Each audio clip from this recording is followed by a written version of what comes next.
मयूरभंज जिला रासगोविंदपुर थाना police पक्षर cyber सुरक्षा सचेतनता कार्यक्रम हाईस्कल और कॉलेज मानक आरंभ हो जाइए। रासगोविंदपुर थाना अधिकारी सुकांति केरेई प्रत्यक्ष तत्वावधान में उभय हाईस्कल और कॉलेज परिसर में उक्त कार्यक्रम अनुष्ठित होता। आज डिजिटल दुनियार साइबर क्राइम समाज में एक विपद पलटि। सचेतनतार अभाव फल साइबर क्राइम वृद्धि पाउछ। साइबर क्राइम अपराधिक शिकार होगार रक्षा पाइबापी ओडिशा पुलिस सरकार अन्य विभाग तथा प्रमुख बैंक मानक सहित मिसी चलित अक्टोबर मासरे साइबर सुरक्षा अभियान आरंभ करिसेंति। सर्वदा शक्तिशाली और पासवर्ड व्यवहार उक्त पासवर्ड काहारी को प्रकाश न करिबा, इंटरनेट रे व्यक्तिगत सूचना व फोटो शेयर करने समय सतर्क अवलंबन करने सहित अजणा व्यक्ति को ठिकाना परिचय प्रमाण विवरणी अकाउंट नंबर एटीएम कार्ड विवरणी न देवा, ऑनलाइन माध्यम बंधु होता कौन व्यक्ति को साक्षात न करवा इत्यादि बाबद उपस्थित जनसाधारण को सचेतनता कराइथिले।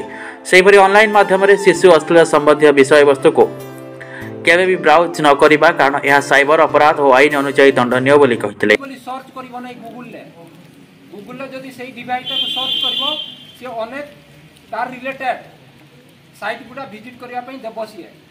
आ जदी प्रॉब्लम हला धरा जो एटीएम ब्लॉक हे गेला टोल फ्री नंबर मान जेहेतु block ATM SBI ATM block तार टोल फ्री नंबर सेठी सर्च करिवो नाही गूगल रे सेटा अनेक। तेरे कौन व्यक्ति यदि साइबर ठकामीर शिकार होती 1930 नंबर को डायल करी रिपोर्ट दाखल करने परामर्श देते। तेरे उक्त कार्यक्रम में थानाधिकारी सुकांति केरेई समस्त sub inspector Lakshmipriya Lenka SI के हेम्ब्रेम सहित विद्यालय और कॉलेज समस्त शिक्षक शिक्षयित्री वृंद और समस्त छात्र छात्री माने उपस्थित रहिबा सहित रासगोविंदपुर थाना पुलिस कर्मचारी उपस्थित रही कार्यक्रम में सहयोग करथिले। कार्यक्रम पर किसी सचेतनता उपरे प्रश्न पिलामान को पचारिथिले और सठिक उत्तर देथिबा पिलांको आईआईसी द्वारा पुरस्कृत करा जायथिला।